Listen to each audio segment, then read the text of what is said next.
I'm Van Hauser. You might know my tools, THC-Scan, AMAP, Hydra, lots of article, and our famous website. And you have the pleasure to be the second group to be presented the IPv6 Attack Protocol Suite. But this will not be the only presentation I'm doing. That's why I removed some slides to get it up to speed, because there will be another presentation directly afterwards, which I hope will fit into the time frame. If not, it will take longer. Which will be about another project we are now starting. This is THC-Scan Next Generation. So we don't have much time. I'm just jumping in directly. So what I will do first, a very fast, very fast, 3 slides, introduction on IPv6. I tried to get another hour to do an IPv6 primer, so you understand actually what is IPv6, how does it work. It looks pretty simple at first, but it's very complex. So it will blow your mind just with the 3 slides. So, but CCC said, oh, no time. Our schedule is so full-blown, no chance for that. So, but without, they said, I should assume everybody knows everything about IPv6 already if they're in that room. Sure, yeah. Then I'll show you a quick introduction on the IPv6 Attack Suite, which will then show you how to exploit the security vulnerabilities in IPv6. There are protocol inherent vulnerabilities, and this is the first toolkit where you can exploit all of them. Well, there is no other tools which exploit them so far, so this is the only one. Yeah, then very shortly, what are the known vulnerabilities? So implementation vulnerabilities so far, but only a very small excerpt. And then what is upcoming research from us, and what will be the future of IPv6? So, first, why IPv6? I mean, have you seen IPv6 somewhere so far? Yes. And if you look on our wire here, yes, you will see it. We have, at every time, we have a minimum between 50 and 150 activated IPv6 devices on our network here. Every Linux box, most BSD boxes out of the box run IPv6.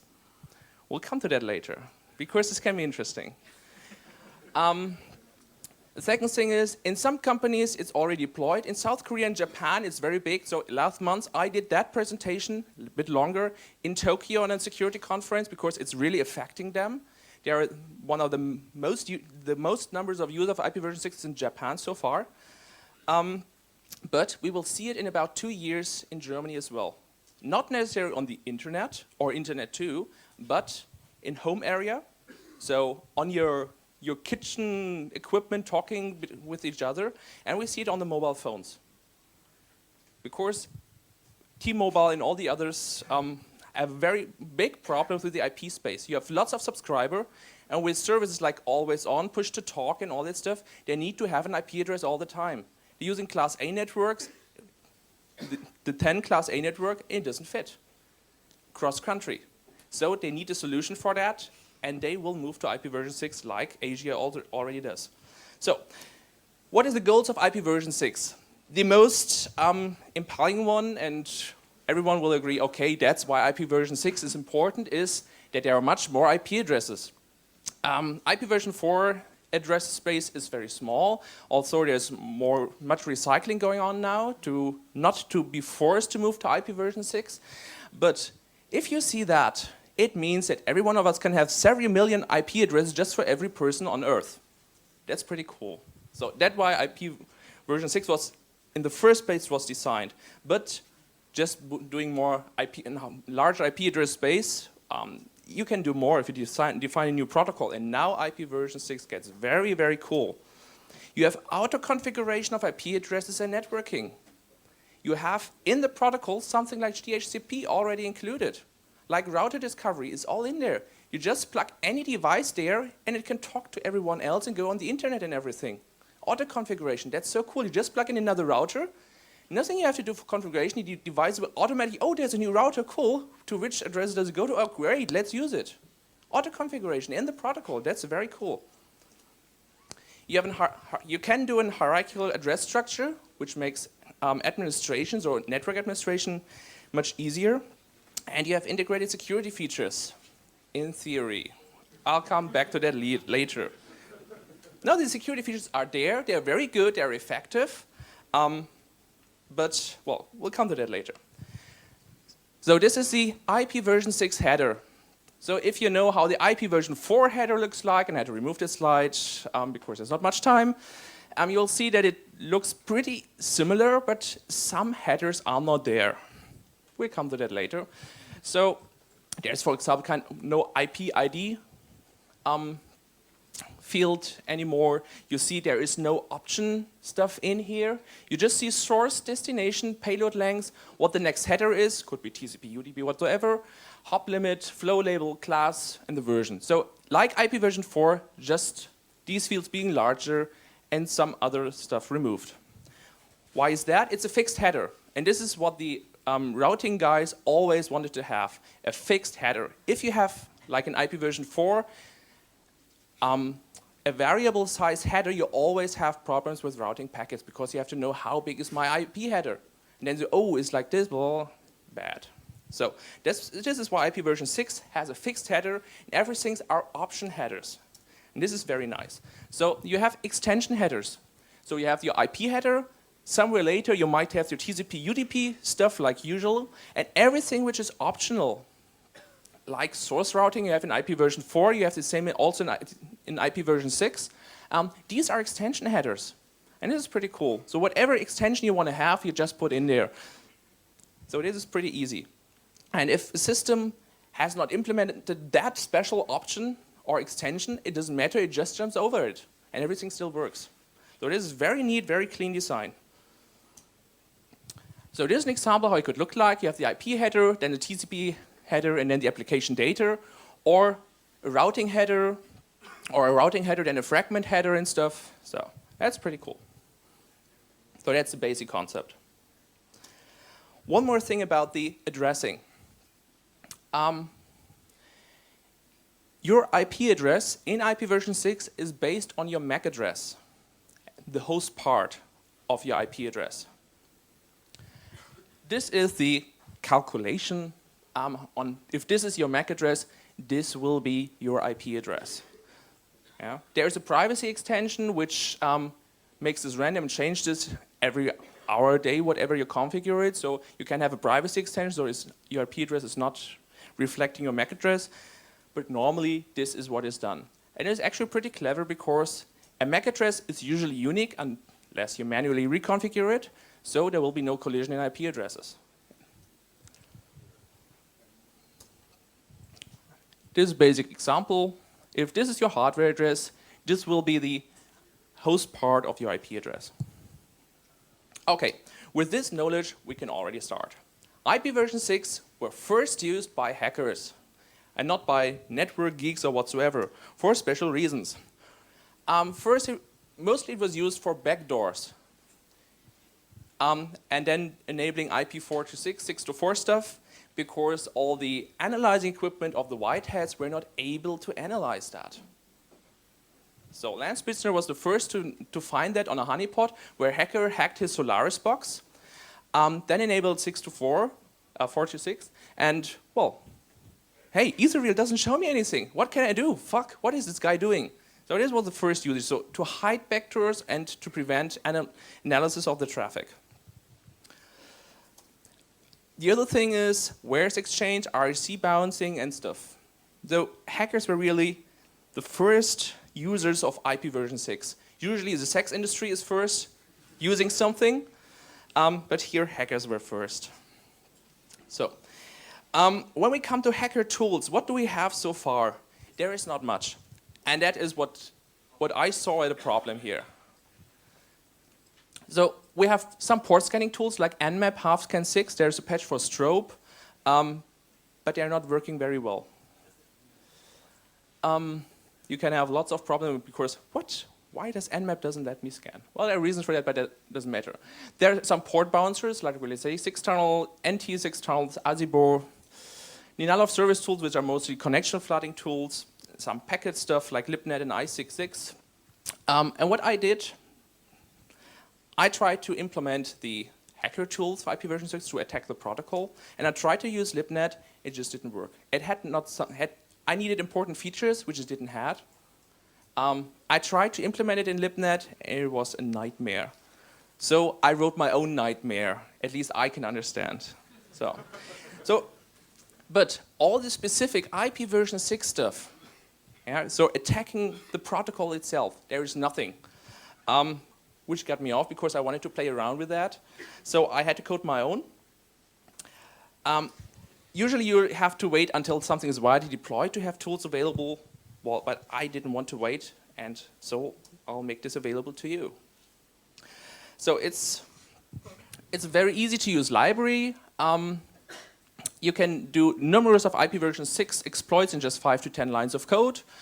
All the stuff I will present later, all the tools are already included. There are some caveats in that. First, it's Linux 2.6 only. I started coding it on Linux because that's my favorite operating system.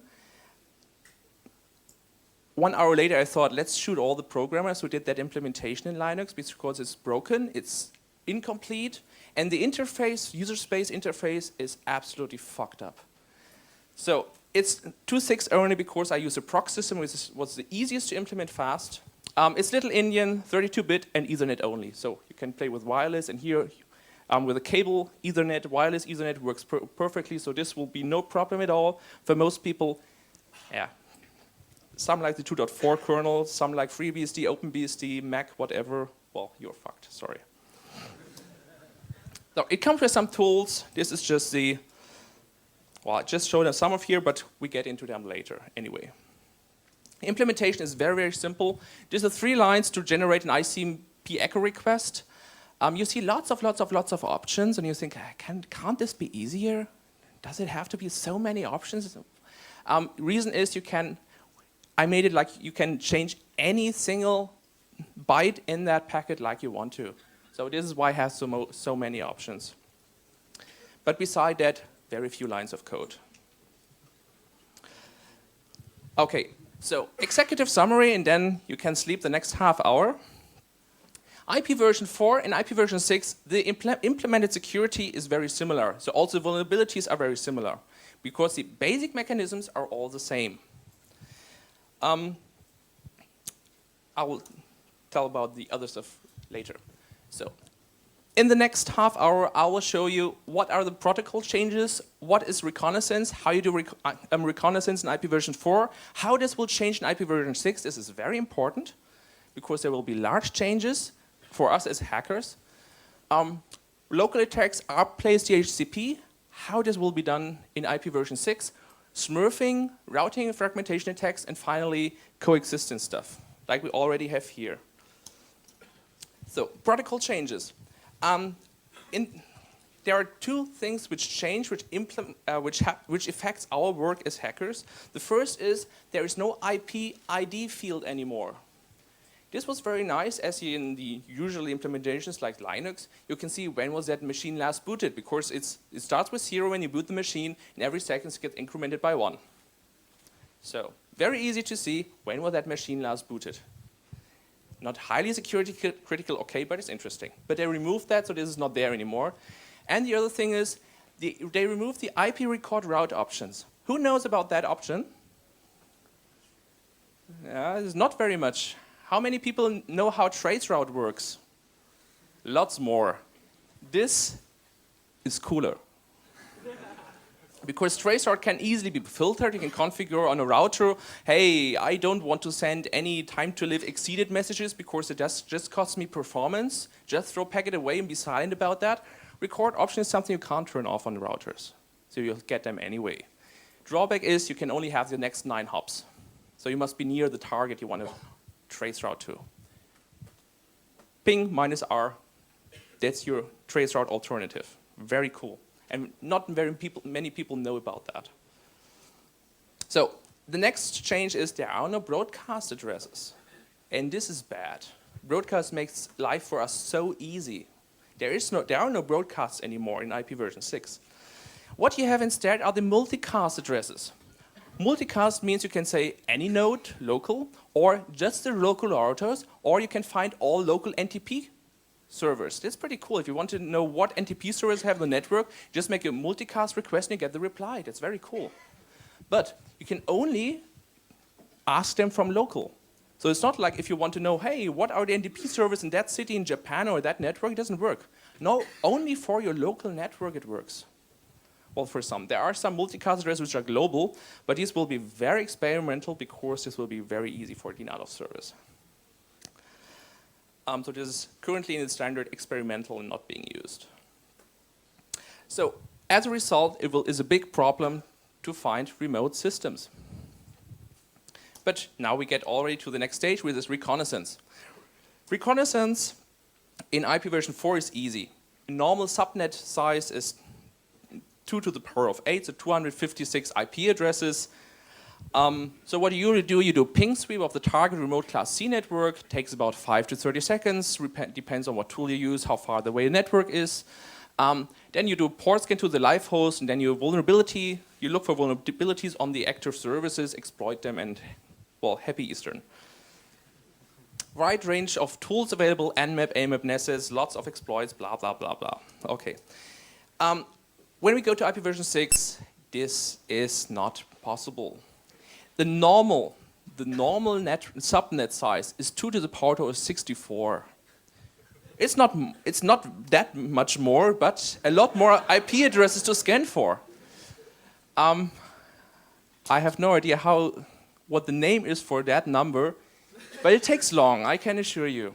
So, if you brute force and you think, okay, machines get faster, networks get faster, 500 million years until you have scanned the subnet. Great. Just that one subnet, which might have just one active server, okay? If you're being clever, like nobody will use privacy extensions, so we know there are special vendors manufacture their the Ethernet cards, so only the key space is reduced that way, so you can still somehow make this key space much smaller, but still will take some months. And it's still too long to do scanning, right? Who wants to scan for some month until to find out, oh, there are 5 machines on the network? Yeah, that's not good. So, but others have the same problems, namely the administrators of the network. They also have to know which machines are there, so they will have services available for that. So first, public servers will need to be in public DNS. Nobody will remember the IP addresses anymore. Any one of us who travel around, they know, for example, their primary DNS service they can always put in and be able to serve somewhere. You will not know the IP addresses of IP version 6 DNS servers, right? So public DNS will in the future be the primary source of all information. And inside the company, all hosts will be in the private DNS, in the internal DNS. Otherwise, an administrator will not be able to know which systems are there, where they are placed, how to configure them.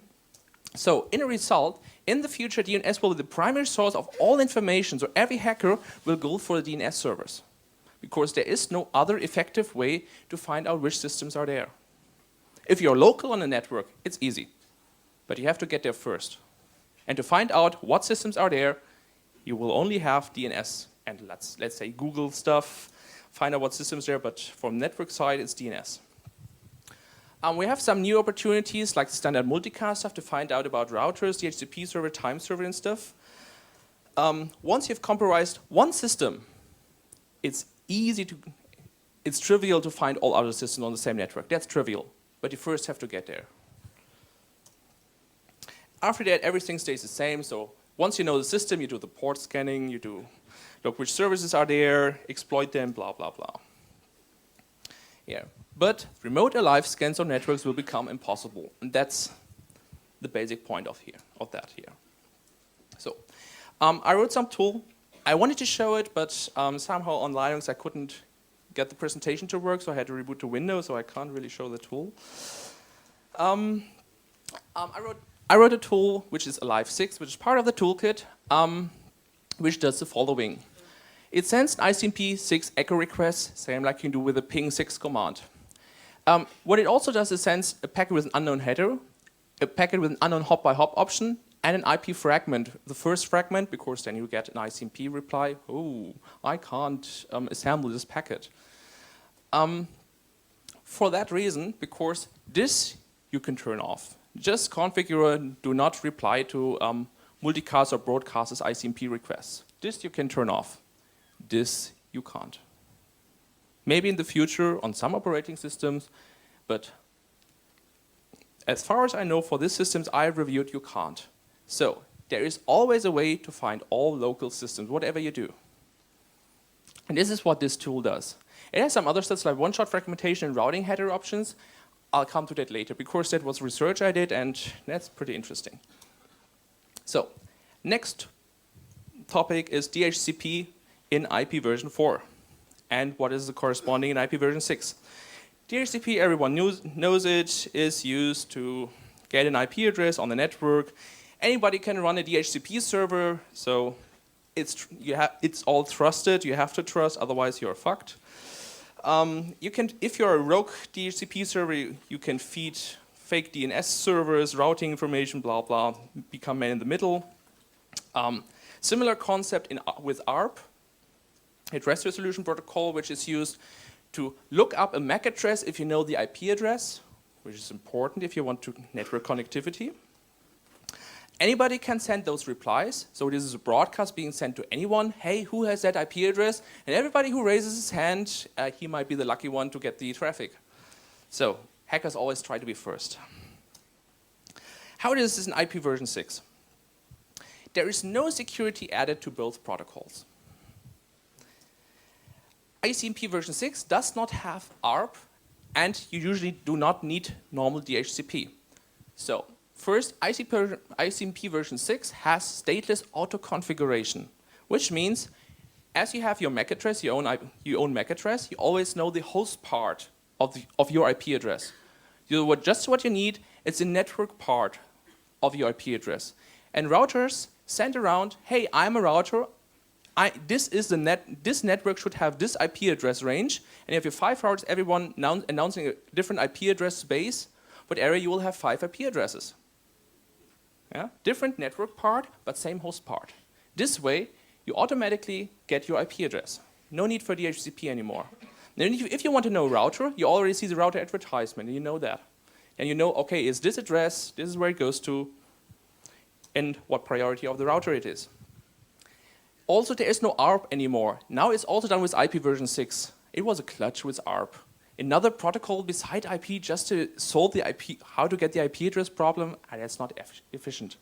So what is being done is ICMP6 is now used to get the MAC address for an IP version 6 address. You do a neighbor discovery, and a neighbor solicitation request and says, oh, who has this MAC address for this IP address, and then anybody can answer and say, hey, it's that. What they also implemented here is a duplicate address detection. So whenever you get a new IP address, you make a request, does anybody has this IP address already? And if nobody answers, okay, I can use it.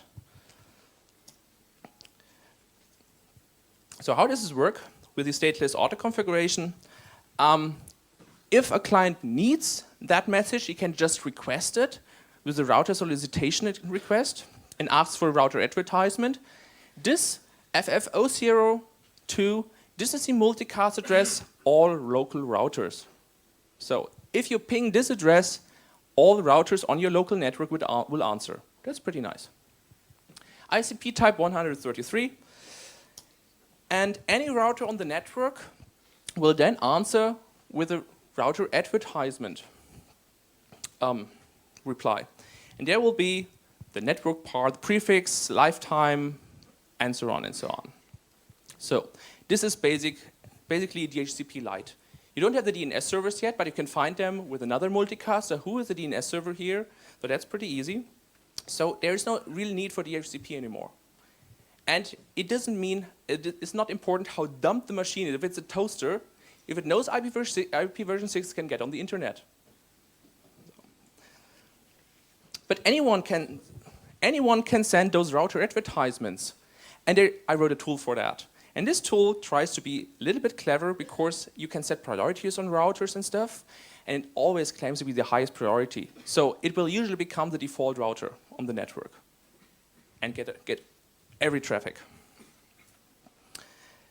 So neighbor discovery is like an IP version 4, ARP request, who has his has his MAC address. Same here, you have a neighbor solicitation request, ICMP type 135. You send it to everyone on your local network who has this IP address. And then the owner of that IP address sends an ICMP type 136, which is neighbor advertisement, and says, hey, this is my MAC address. So you might know the tool Parasite, which I wrote 5-6 years ago about ARP man in the middle tools.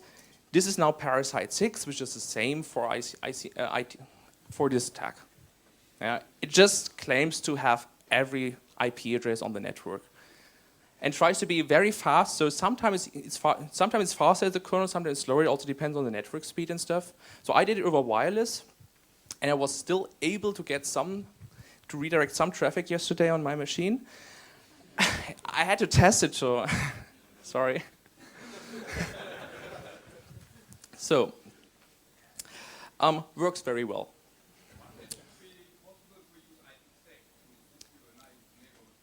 Yes, I come to that later, and why you will never see that. That's what's in the design spec. Yes. The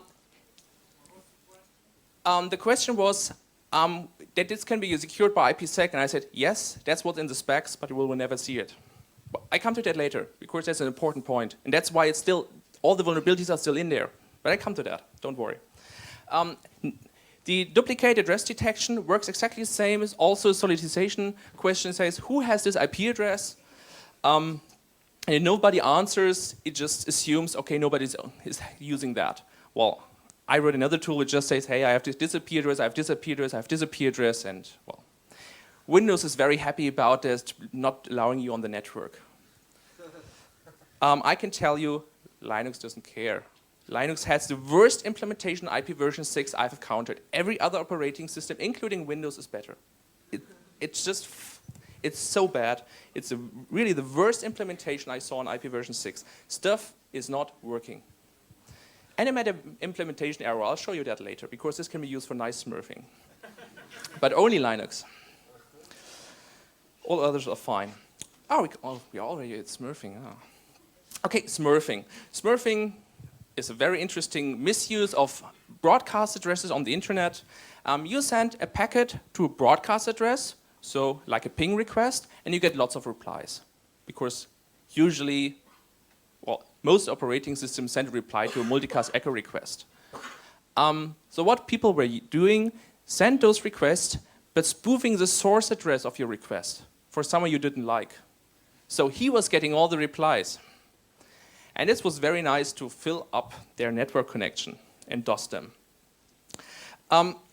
If you want to smurf an IP version 6, it doesn't work because there are no broadcast addresses. And the usual multicast addresses are link local only or site local only. It doesn't really help you.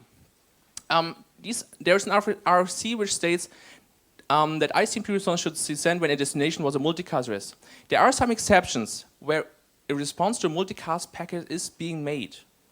There are two big Cisco security documents which says these are the vulnerabilities in IP version 6 and we have to handle. And they said, oh, this is not a problem.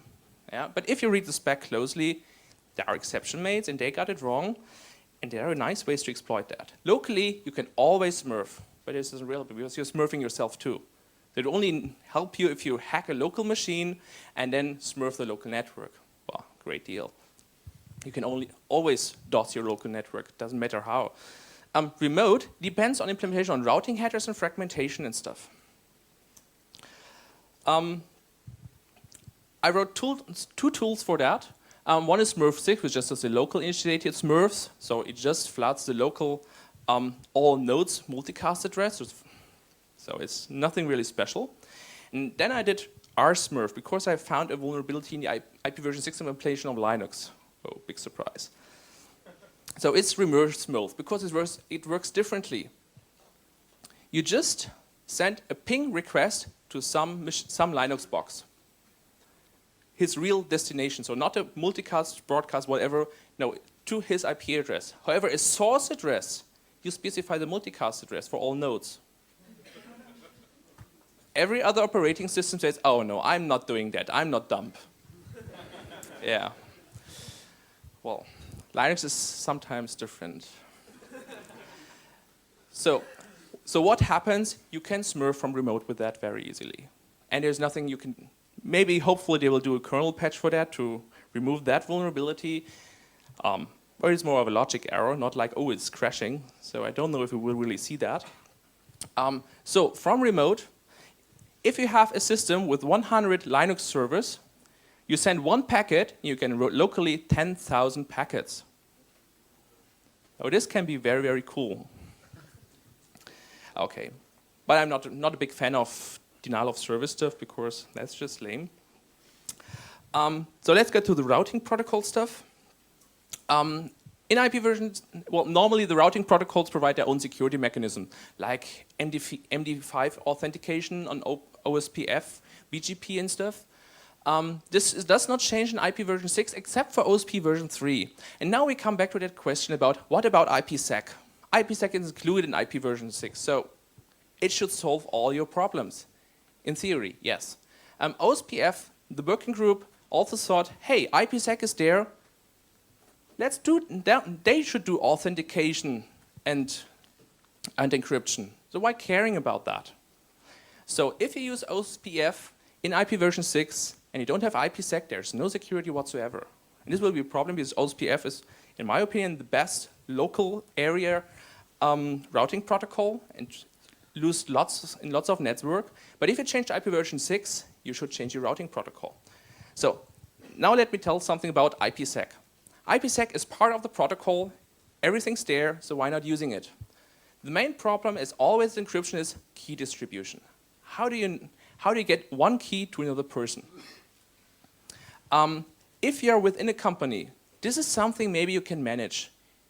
You can have a certificate authority, you can put the keys into DNSSEC or whatever, and there are the keys. If someone wants to encrypt to someone, he requests the key and then encrypts stuff. That's okay. But on the internet, you will never ever see that. Who will be holding the keys? Yeah, Americans would say, yeah, we will have the keys, trust us. Europeans will say never, never, ever. Chinese will say, okay. So you see the problem. Nobody will trust the others that they will handle it nicely. So this will take 20, 30, 50 years, if ever, until we can deploy IPSec globally on the world. So this is why we will not see it. We might see it in some companies who are very aware of the problems, but then again, you will see implementation problems. Implementation problems are that it will slow down everything. Just to get the keys, to distribute the keys, this will be a big problem. There will be another problem I will show you later when I go to visioning what will be problems in IP version 6 when we use it. So then you have routing header manipulation. And this is basically source routing in IP version 6. You have a server and there's a firewall in between. You would like to access, let's say, the admin web port which is there but is not allowed by the firewall. No communication to this IP address is allowed, but you may access the other server. So with source routing, you could say on IP version 4, please give the packet to that machine, and if it receives it, remove the IP address, put another target in, and pass it on. Same is in IP version 6, the routing headers. Exactly the same. And you can do the same here. So what firewalls usually have, or routers also, is they don't allow source routed frames. But there are ways around that with IP version 6. There is in Alive6, or not /remote, I also implemented in this, so this is not an extra tool anymore. You can just specify, do routing headers, specify as many IP addresses as you want, where it should pass through, and then you can do this attack to do a live scanning. Fragmentation. Fragmentation is very cool. So first, they fixed a big problem in IP version 4. You saw this speech of Dan Kaminsky, I think, where he said, oh, it was so bad. Why should a router in between do fragmentation? This is fixed. In IP version 6, a router in between does never fragment. If the link the packet should be going over is too small, you just say, oh no, wrong MTU size, resend please. This is how it should be done. So, problem solved. Still, of course, you can do fragmentation as a source. If you're the system which sends the packets, can do fragmentation. So we have the same problems like, what can we do with reassembling? What if packets overlap? We can play the same games. But we can do one more thing. Don't have it in this slide. No, this is not in this slide. I'll come back to that later. Because there's something very nice you can do with fragmentation and routing headers. This is something you can experiment here on CCC with, I'm showing you now. So watch out. Here you have your firewall. You do IP version 4 and try to get a public server, for example, to the telnet port or whatever, or NetBIOS, and it's protected by the firewall. They say, hey, I don't allow this. What people don't realize, and this is the same for many people configuring their own OpenBSD, FreeBSD, Linux, filter rules whatsoever, the IP version 6 is a complete different part of the kernel. So just because you have a drop all rule as default, it's not affecting IP version 6. So, if you don't have special filter rules by IP version 6, you bypass these rules. So if you can connect somehow to a system via IP version 6, good chances that you can get through, can bypass the filter rules. You can try it here. It works. I tried it on some. Most have it because people use something like SUSE firewall, for example, where this is already, if you just use SUSE firewall, it sets IP version 6 rules, for example. Red Hat does the same as far as I know. But if you do your own rules, you will usually forget this because you don't know. Yeah, and it works. I tested it here. So this was basically what are the vulnerabilities in IP version 4 compared to an IP version 6 and how to exploit them. So this is just one page which should make you one thing clear. Also, IP version 6 should be much easier to implement, but this was one of the design goals. If you see this list, you'll see it's not the case. This is a very small excerpt. If you look on Bugtrack ID list on Security Focus, I found over 50, so I verified them that are really IP version 6 related, 50 IP version 6 vulnerabilities so far. And not everything is IP version 6 enabled already. There are so much things you can do wrong, even if the protocol is easy. And if you take a look what kind of bugs these are, you will see, hey, I've seen it before. There's one important lesson people don't learn. Learn that. So, research and implementation tests. I did limited implementation tests because I had not that much time, because I did a presentation originally for Japan. So I was tested what's the Linux 2.6 kernel, Windows XP Service Pack 2, Cisco iOS 12, and FreeBSD 5.3. And see, for some stuff I said, how does the system would react to this? By the way, you can also look for denial of service stuff, like if I put these option header in this way, can it crash? I didn't look for that stuff because a fix and it's gone. But there are stuff also in OpenBSD, I can assure you. It's not the point here. Responding to packets to multicast destinations.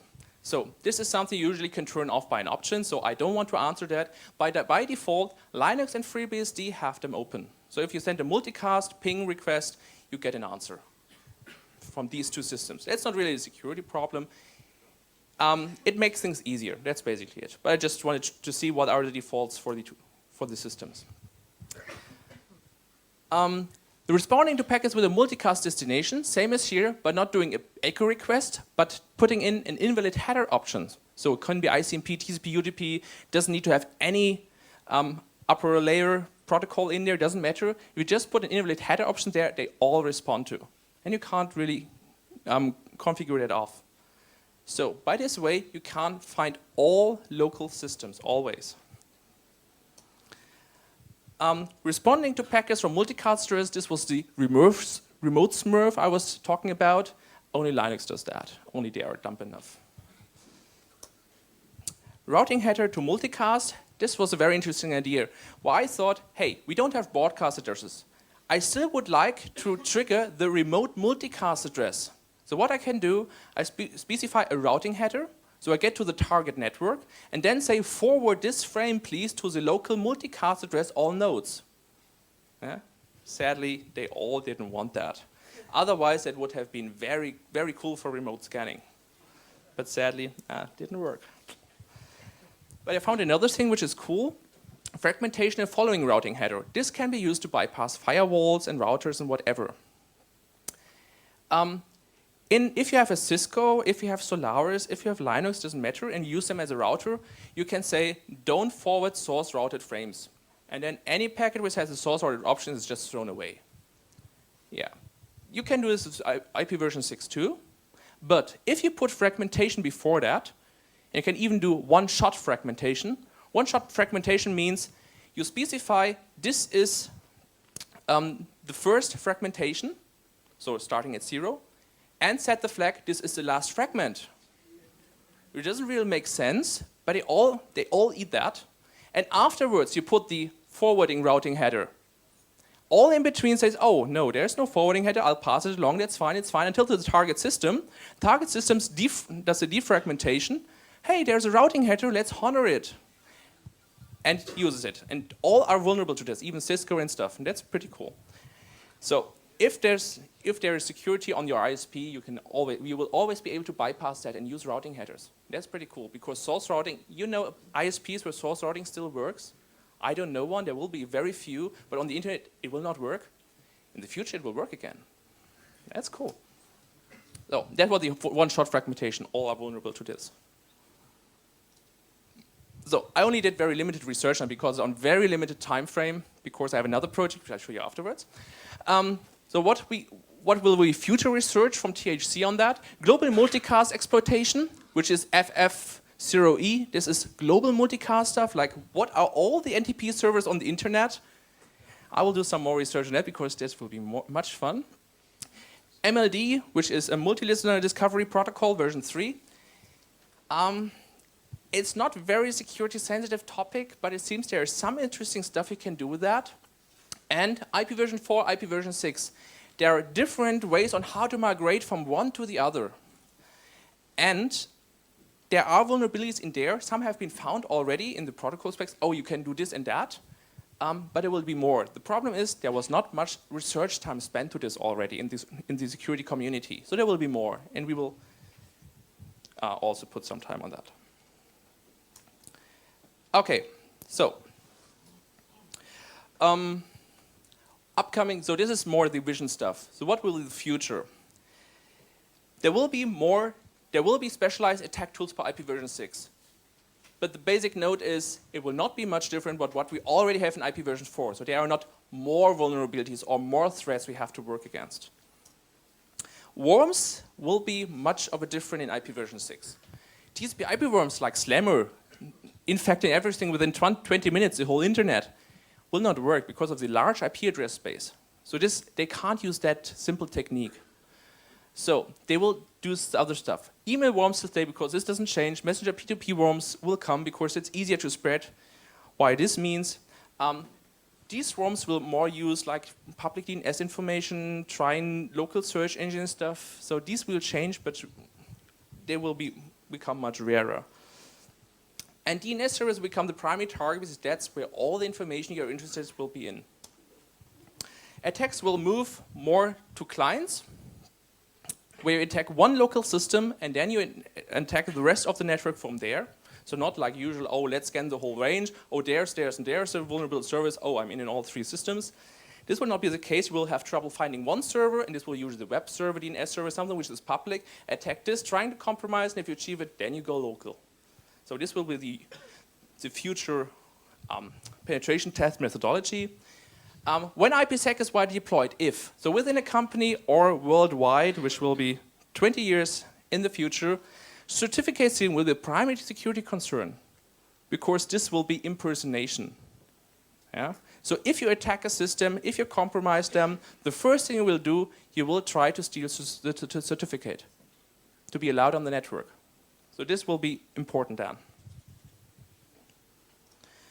Okay, so conclusion. So far, no new risk in IPv6. Some improvement against IPv4. It will have a strong impact on the hackers and also on the administrators on how they have to administrate their network. If you have IPSec, it will not IPv6 really secure.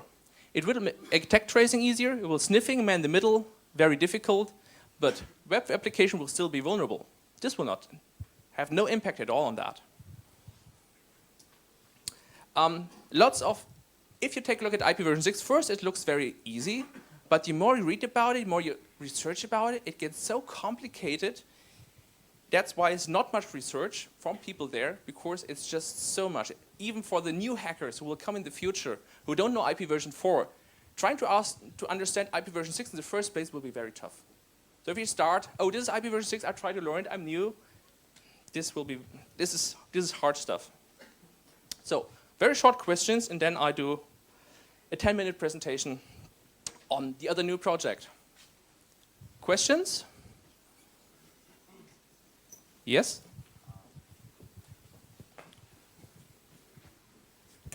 Right, so from your point of view, seeing all the vulnerabilities and all the issues we have there, what are your 3 key recommendations? You would have to actually secure a network apart from turning it off, obviously.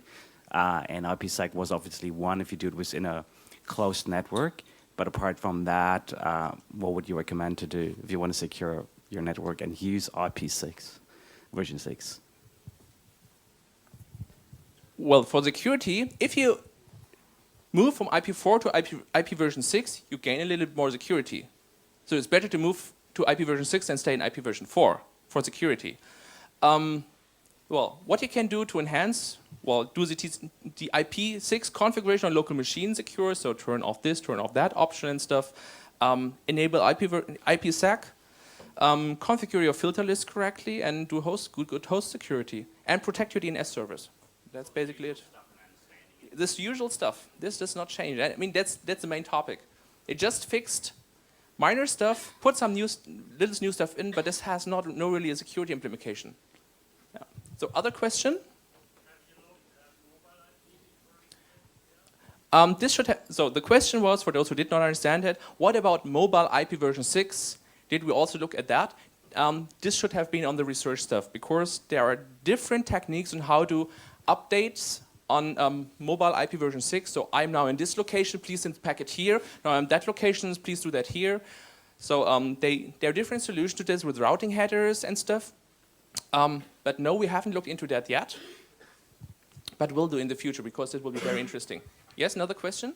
Are you aware of any packet filter that's able to strip off source routing options? No. That's a good thing about that. Well, you can implement it in a stateful firewall, of course. But normally a firewall just throw the packet away or leaves it through, and it's not reconstructing. Yeah, but you have to step through all the yes. Which should be easy, but you can still get that wrong, as we saw in some of the vulnerabilities. Okay, if there are more questions, just drop by afterwards. So, we've got 10 minutes left for the second presentation, which was, sorry, I have to skip back. I'm not very happy with the current code state.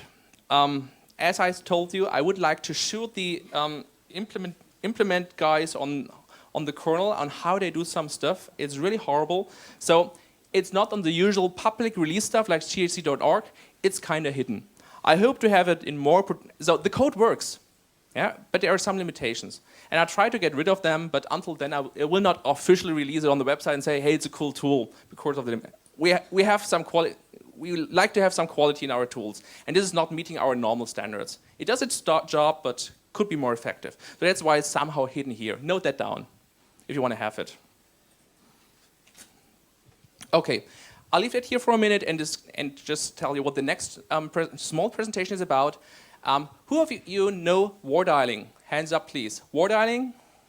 Well, hey, that's pretty cool. I mean, it's a hacker conference, of course.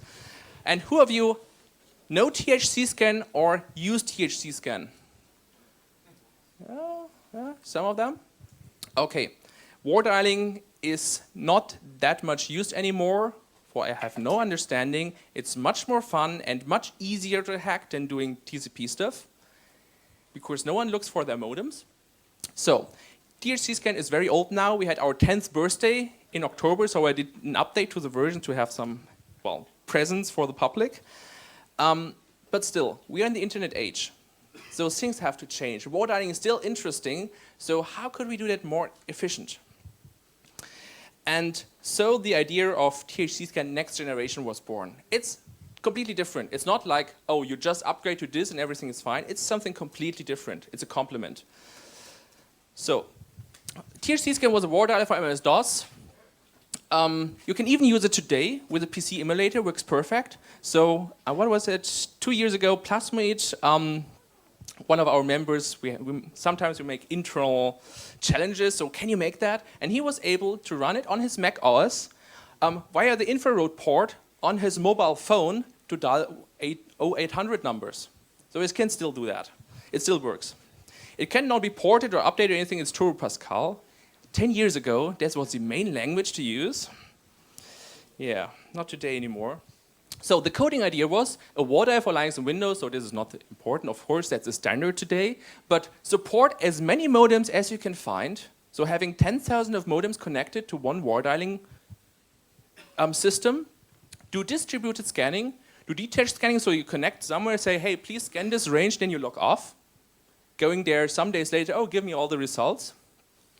Have GUI command line, have database support, have voice over IP support, carrier identification, carrier hacking, and scanning large ranges of numbers. So what I want to get to that I can scan completely 0800 in just one command.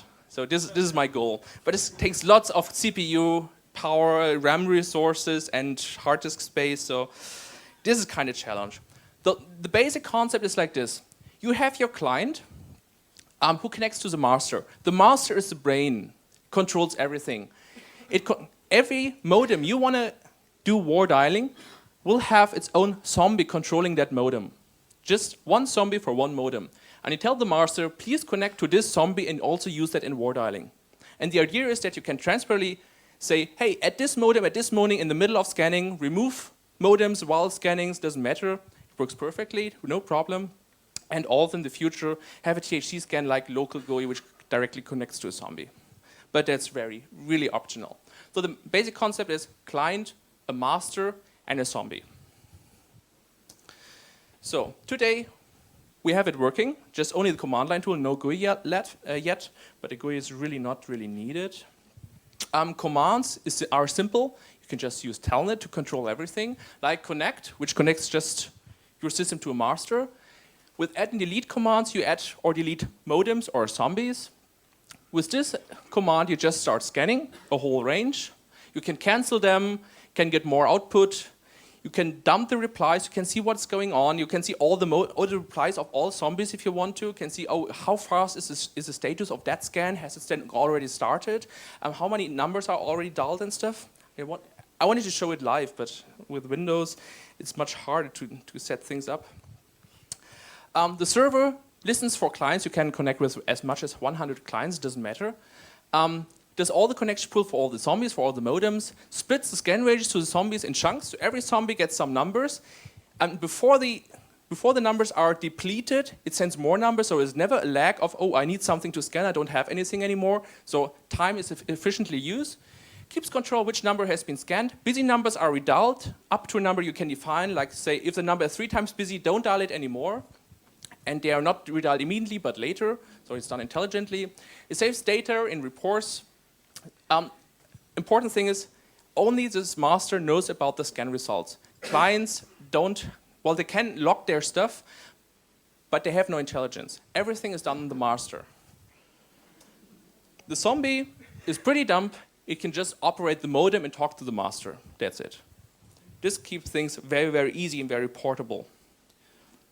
And verify to work is, for all 3 components, Linux, Windows Cygwin, it works perfectly, and Mac OS X, works fine. So, upcoming versions. So, the basic functionality as you see it is done. It's still proof of concept, it works, but it is more of an alpha or beta release. Stage 2 will be that it has SSL encryption and challenge response authentication. We'll have carrier identification, remote modem configuration, and some other missing features like, hey, scan these numbers in a text file. Blacklisting, prefix restriction, blah. Stage 3, which is scheduled for pH neutral in next year, automated login hacking, SQL database support, and now it gets interesting. Stage 4 is planned to have voice over IP support, which means you have a tool where you have the information, so this is my SIP gateway, just give that information, it dials, just without a modem, just with TCP IP to a SIP gateway. You get a WAV file in reply, which is busy signals, whatever, our modem carrier, and then we do some FFT stuff to identify if there's a carrier or not. So, war dialing without a modem. This will be cool, and hopefully a GUI. I'm looking for someone who would like to do that, because I'm not a GUI guy. So whoever would like to do that and join the project, it's open for everyone, especially for the GUI. And stage 5. Stage 5 will be very special. Stage 5, I will release next year, is a community master server. So, anyone can join that master server. So, can get an account from us, can add their own modem, and then by that we can have large number of modems available. Lots of stuff in here, so it's very, very complex. So what basically happens, if your modem is used as in a war dialing, and you can say just dial 0800 numbers with my zombie here, nothing else, so no cost for you, you get credits. So once you have acquired enough credits, you can start your own war dials. So let's use all the network to scan these numbers. If the result should be placed in a public database, anybody can see that these results, and it costs less credits. If it's just for you, nobody else should see the results, it costs you more. Yeah? So this is a basic concept. So you can have lots of modems connected together, have good authentication on that, have a public database, have lots of fun. Yeah, so that will be the community project. Will there be security in there? Of course. In the next version, SSL, challenge response authentication, stuff, of course. Questions? If not, thc.org, it will be downloaded on the 1st of January. You can already download it from the project page, which is www.thc.org/THC-TSNG for THC Scan Next Generation. THC-TSNG. Well, that's basically it. I made it in time. Thank you very much.